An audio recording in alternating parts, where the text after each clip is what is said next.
இன்றைக்கி என்னோடய ஃப்ரெண்டு வீட்டுக்கு கொடுத்து அனுப்பலாம் கீரைன்னு சொல்லிட்டு நம்ம மாடி தோட்டத்துக்கு வந்தேன். வந்து பார்த்திங்கன்னா பச்சை பொன்னாங்கண்ணி நிறைய இருந்துச்சு. ஸோ தேவையான அளவுக்கு பறித்து எடுத்துக்கிட்டேன். அதுக்கடுத்து பார்த்திங்கன்னா புளிச்சக்கீரையும் அங்கங்கே எனக்கு நிறைய இருந்துச்சு. ஸோ அவங்களையும் தேவைன்ற அளவுக்கு பறிச்சுட்டேன். இந்த கத்திரிக்காய் பாருங்களேன், இது என்ன ஷேப்னே தெரியல. பாம்பு மாதிரி இருக்குது, பார்த்தா வேறு மாதிரியும் இருக்குது. சரி ஓகே, நான் அவனையும் பார்த்து பறித்து எடுத்துக்கிட்டு அடுத்து பார்த்திங்கன்னா நாட்டு பொன்னாங்கண்ணி இருந்துச்சு. அதையும் கொஞ்சம் பறித்து எடுத்துக்கிட்டேன் தேவைன்ற அளவுக்கு. நாளைக்கு எனக்கும் பொரியலுக்கு தேவைன்றதுனால எனக்கும் தனியாக பறித்து எடுத்துட்டேன். அதுக்கு அடுத்தது பார்த்திங்களான்னா இந்த வேங்கை கத்திரிங்க போன வாட்டி வந்துச்சு பெருசாக. அதே போல் ஒரே ஒரு செடி அப்படியே தப்பு செடி வந்து எவ்வளோ நீட்டு பாருங்கள். காயே கிட்டத்தட்ட என்ன சொல்லுவாங்க, முழம் சொல்லுவாங்களே, அந்த அளவுக்கு பெருசாக இருந்தது.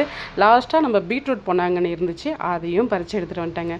அதுக்கப்புறம் பார்த்திங்கன்னா கொஞ்சம் கொஞ்சம் காசினிக்கீரை இருந்துச்சு, காசினிக்கீரையும் பறித்து எடுத்துகிட்டு வந்துட்டேன். இதுதான் நம்ம ஃப்ரெண்ட்ஸ் வீட்டுக்கு இன்றைக்கி கொடுத்து அனுப்ப போகிறது தான். இதில் இந்த 2 கத்திரிக்காவும் இந்த 3 வகை பொன்னாங்கண்ணி, புளிச்சக்கீரை, அதுக்கப்புறம் பார்த்திங்களான்னா மாயன் கீரை, காசினிக்கீரை, இது எல்லாமே இன்றைக்கி என் ஃப்ரெண்டு வீட்டுக்கு கொடுத்து அனுப்ப போகிறேன். எனக்கு இதில் பெரிய சந்தோஷம்.